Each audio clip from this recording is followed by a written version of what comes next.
Orchestra बजा।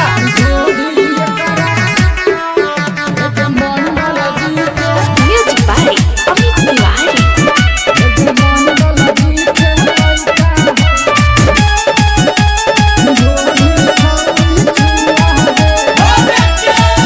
सब केहू त तोरा पटाब होगे, तोरा दहिया से दहिया सटाब होगे।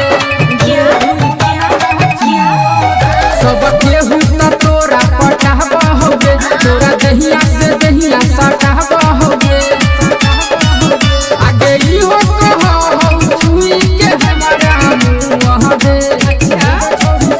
आगे मंडल जी के लइका होई तनी ढोरी एकरा छुआ दे। आगे मंडल जी के बेटा होई तनी ढोरी छौरी छुआ दे। ढोरी एकरा मंडल जी के मंडल जी के बेटा होई तनी टंगड़ी से ऊपर के घगरी उठा के नाचही काहे के ढोरी देखा के। बुढ़वा जवन का के कनखी चला के पागल बनावो ही मन मुसका के। कहहियो तनका छूटो सखी भट देहतोगे।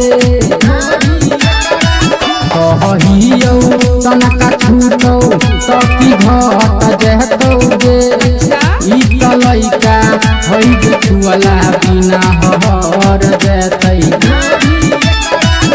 आगे कह हम सुगनी गाल पचुना लियो रे।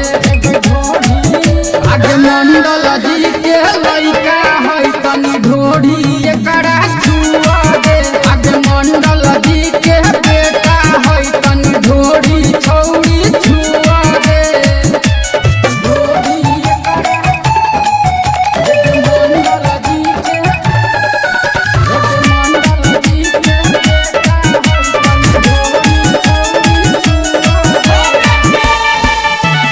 यादव का सामान के सबके छुआ वही। मंडल जी के गे नखरा देखा वही। मालया ऑर्केस्ट्रा के डेंजर कहा वही। राहुल कन्हैया के ठेंगा देखा वही। कहो कमला बात तने हमारा मान लेते गे। कहो कमला बात हमारो तनी मान लेते गे। अमुद मंडल के ऊपर तनका ताक देते।